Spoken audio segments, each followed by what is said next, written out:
So I got stationed to Germany, and the first chance I got to make a trip, or no, I got for a leave, I was heading for Italy.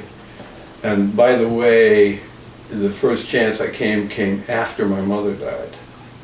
So Grandma Santate, I came home from Germany, and she was still alive when I got here. She was waiting for me, and then she passed along after she saw me. It's a little important that I say this because I met my mom's mom, who was still alive at the time. That's why I brought that up. So I was stationed in Augsburg, Germany, which is not far from Munich, and another soldier, he had some relatives in Italy as well. And so we went together in my beat-up Volkswagen, and we came down into Italy, and I wanted to taste some Italian food, but I didn't know the difference between northern Italian food and southern Italian food. I thought all Italian food tastes like my mom's, or Kamadalu's, or Kamada Clotilda's way of cooking, which was just so fabulous. In northern Italy, it's more Germanic, you know. And so the first pasta I ate there was German pasta, and that was kind of a disappointment, to tell you the truth. So I went to Bari, and I kind of lost some communication with Zio Girardo. So I was in the city of Bari, the old part of the city. Well, part of it was in the old part. And so anyway, I hooked up with Zio Girardo, and it was very interesting because they just accepted you and appreciated you and loved you for no good reason, except that you were family. Right. But one of the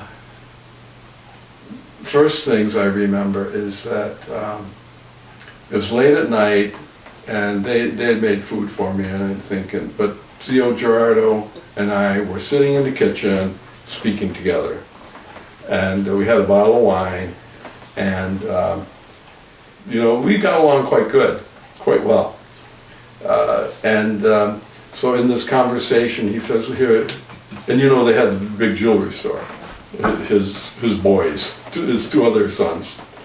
And he pulled out of his pocket, he said, no, I don't want you to tell anybody about this.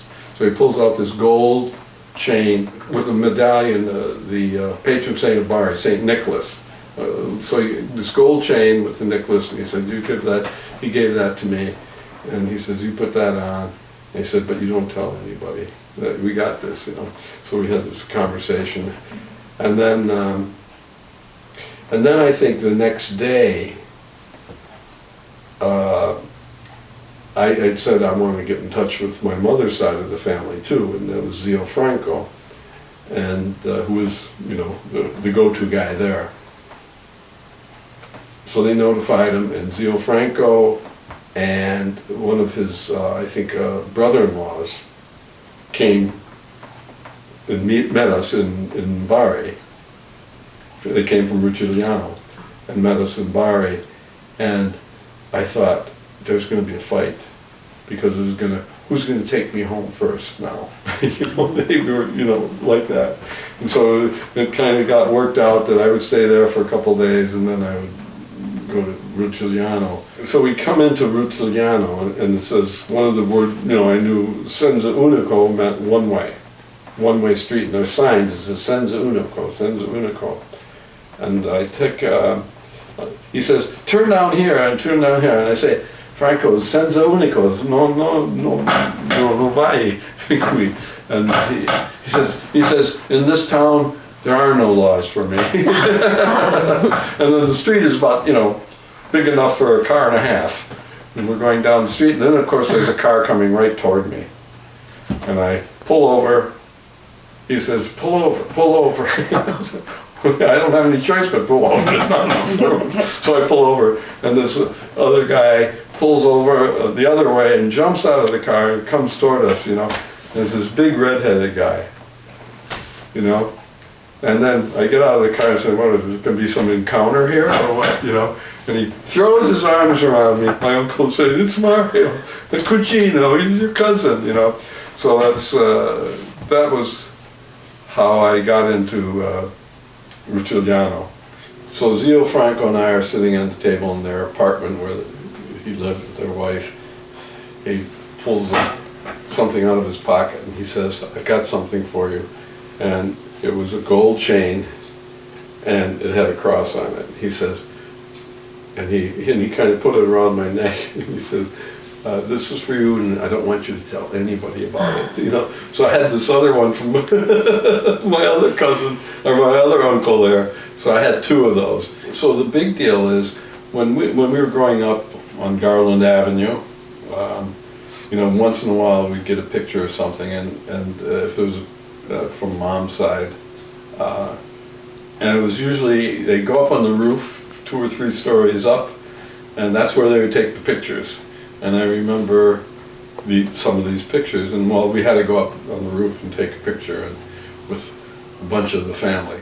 But we went up there, and I got a picture of me up there with Grandma and Franco and whatever other members of the family were there that day taking pictures.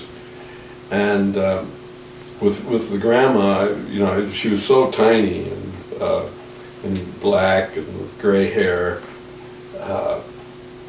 And when I was leaving there, she said, "Is there anything you would like?" I said, "Well, you know what I'd like, and I really miss, my mother used to make these biscotti." And I said, "I'd like some biscotti like my mother used to make," you know. So I think my grandmother made these biscottis for me to take with me when we left there. They did take me on a side trip to Acquaviva, where my dad was born. And in fact, I went there with Christopher and Mario. It was great meeting all the cousins and eating yourself to death. And Tony, the guy I left in the mountains, came and we got together and we pulled into this campground. It's a beautiful campground, and I went in to sign in, and the sign-in place was outside. It had a nice kind of building, but it was all open air, and you signed in outside. And when I get to the desk, and there's this tall, I thought probably she was a gorgeous woman, but she had some sunglasses on, so I really couldn't see what she looked like, but she looked pretty good even with her sunglasses. So I asked her, could she lift the sunglasses up, you know, so she lifts her glasses up, and she got these big blue eyes, really great. And I said, it was like, oh my goodness, you know, what did we do here? And so she signed us in, and that's when, you know, I grew up thinking I was John. She wasn't having any of this John stuff. You know, she was signing in as Giovanni, you know, and that's when Giovanni kind of stuck. It was with Brigitte. And she was an Italophile. She just loved Italy, even at that early age. But she was there at this time studying Italian, learning Italian, because that's what her degree was in. Her degree was in Russian and Italian. We had a good time there, and then Tony and I, when we left, I said to Tony, we're driving back to Italy, back to Germany. I said, Tony, I'm going to marry that woman. And he said, oh yeah, sure.